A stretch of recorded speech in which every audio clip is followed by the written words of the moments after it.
President Ferdinand Marcos Jr. is named as one of Time magazine's 100 most influential people for 2024. In an article published by Time, the renowned magazine mentions President Marcos's attempt to rehabilitate the name of his dictator father and namesake Ferdinand Marcos Sr. Although Time correspondent Charlie Campbell mentions that President Marcos's rise to the Philippine presidency in 2022 was owed to whitewashing his family legacy through manipulation of social media, Campbell also says that Marcos's desire to rehabilitate the Marcos imagery has resulted in other shifts. Campbell mentions the president's recent activities for the country, such as bringing technocrats back into government and his actions towards post-pandemic economy.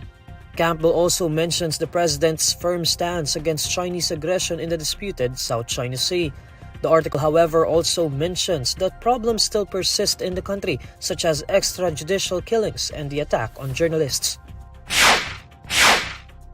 Davao del Norte 1st District Representative Pantaleon Alvarez may be delisted as Marine reservist after urging the armed forces of the Philippines to withdraw its support for President Ferdinand Marcos Jr. In a briefing, AFP spokesperson Colonel Francel Margaret Padilla says Alvarez may be separated from the service and delisted based on the terms of the laws of AFP. However, Padilla also notes that when Alvarez made a call to the AFP to withdraw support, he was not stating it in the capacity of being a reservist since he wasn't in his uniform. Alvarez, who is bearing the rank of colonel, and joined the AFP on April 14 to peacefully withdraw their support to Marcos to avert a possible war over the West Philippine Sea issue, which he said would bring countless of dead bodies, unimaginable destruction, famine, and hunger. The AFP has since dismissed such calls, vowing loyalty to the Constitution and the chain of command. National Security Advisor and former AFP Chief Eduardo Año on Wednesday called Alvarez's remarks seditious and illegal, while Defense Secretary Gilberto Teodoro Jr. earlier dismissed Alvarez's calls.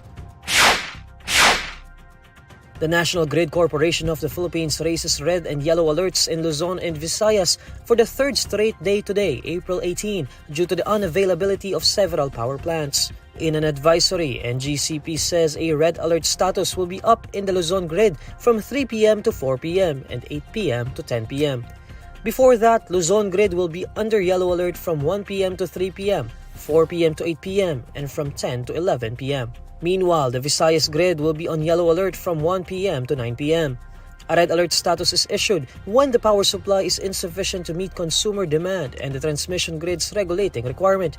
Meanwhile, a yellow alert is issued when the operating margin is insufficient to meet the transmission grid's contingency requirement. According to NGCP, 1,891.3 megawatts of supply is unavailable to the Luzon grid, as 19 power plants are on forced outage while one is running on the rated capacity. In Visayas, 13 power plants are on unscheduled shutdown while 9 others are running on the rated capacities. A total of 696.7 megawatts is unavailable to the grid.